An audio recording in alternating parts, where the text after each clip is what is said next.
Mastering English Intonation. Rise and fall to make a difference. Hello, language learners. Welcome to our comprehensive guide on English intonation. This tutorial is designed to enhance your speaking skills by teaching you how to correctly use intonation patterns. Through various listening and speaking exercises, we're going to practice and refine your pronunciation and help you sound more like a native speaker. So, let's get started.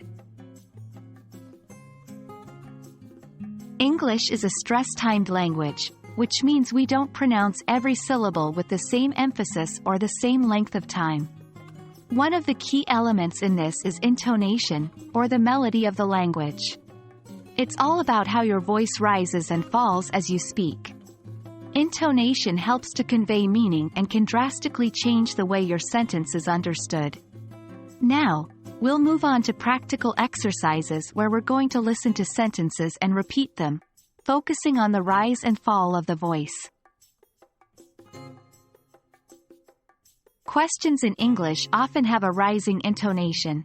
This means the pitch of your voice increases towards the end of the question. For example, consider the question, "Are you going to the store?" Let's practice this.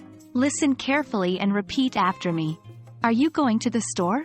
Can I help you with something? Is that your final decision? Remember, your voice should rise at the end of these questions. Statements, on the other hand, usually have a falling intonation. This means your voice decreases in pitch towards the end. For example, I am going to the store. Let's practice with these sentences. Remember to repeat after me and pay attention to the falling intonation at the end. I love reading books. She's a fantastic teacher. We're going to the park. Intonation can get more complex in longer sentences where there might be a rise and fall in the middle. Here, the intonation often falls at the end of a thought or idea, and rises to indicate more is coming.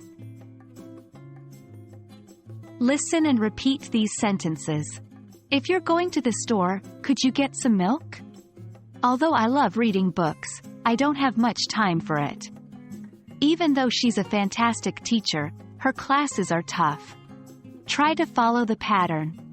Fall at the end of the first idea, before the comma, and rise as you complete the sentence.